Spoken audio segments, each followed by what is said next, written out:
On passe à présent à la chronique culture et on va rester dans l'univers des flics avec la sortie du film Daronne du réalisateur français Jean-Paul Salomé. Tout de suite un extrait et Pascal Bourgault nous en parle juste après.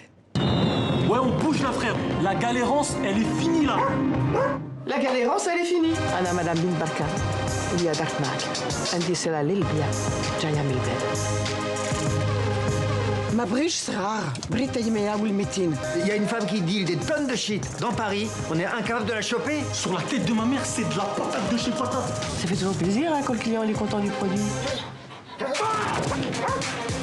sais pourquoi ces types t'ont frappé? Parce que ce shit là que tu leur vends, il est à eux. Il y a vraiment quelque chose de paradoxal chez toi. Bonjour. Tu dégages une confiance en toi, ça m'impressionne. Tu me fais penser à des mecs que j'ai de coffrés.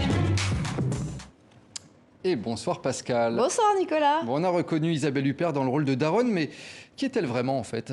Alors, Isabelle Huppert, vous l'aurez reconnue, mais on l'a jamais vue comme ça. Elle parle arabe, elle porte le foulard, même l'abaya, ça lui va d'ailleurs plutôt bien. C'est elle qui a eu l'idée de ce film. Elle a lu un roman policier éponyme de Anne-Laure Kerr et elle a proposé ce film. Le roman avait reçu le prix du meilleur roman policier en 2017.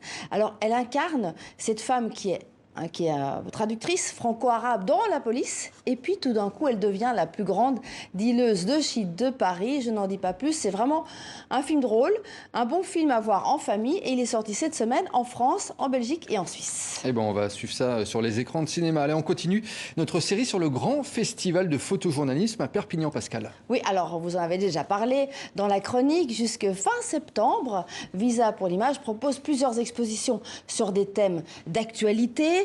À cause du Covid, il n'y a pas cette année de grandes projections publiques comme il y avait chaque année. Et puis cette année, il n'y aura pas non plus les photos de Mazen Sagar, qui était le photographe attitré des coulisses de Visa pour l'image. Mazen a parcouru la planète, notamment son pays d'origine, l'Irak.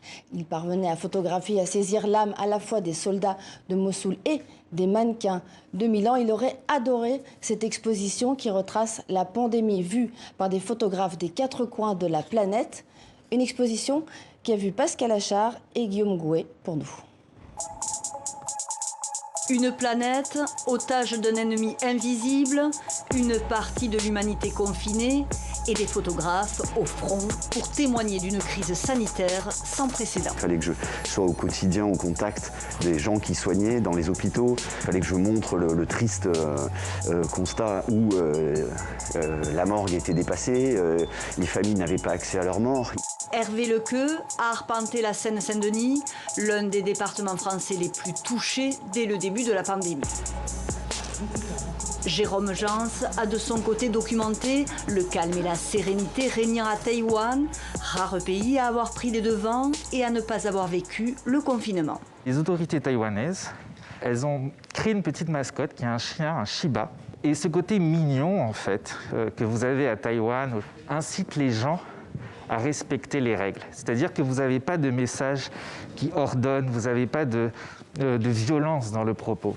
Une exposition qui confronte les regards de photographes du monde entier sur un bouleversement planétaire loin d'être terminé. C'est rare que Visa pour l'image fasse une exposition collective. On se balade dans cette pandémie qui a été mondiale et on a la chance donc que Visa pour l'image ait rassemblé toutes ces images et pris le temps d'aller chercher les images qui ont du sens. Quand vous tombez sur cette photo, elle vous fait sourire en fait. Elle représente très bien le pays, l'Inde, cette autorité et puis ce côté totalement décalé de ce policier qui a un casque avec le Covid.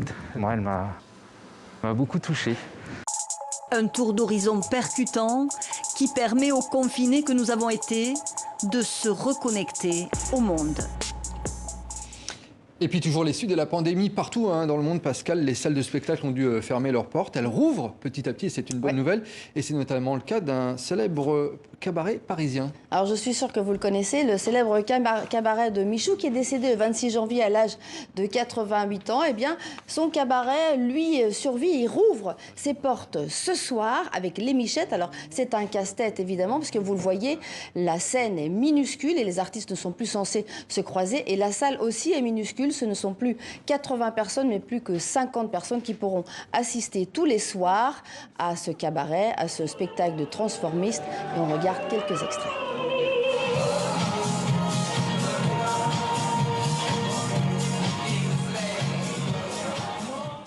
Eh ben, on y va ce soir, Pascal. Merci beaucoup. En tout cas, on vous retrouve demain pour la chronique culture.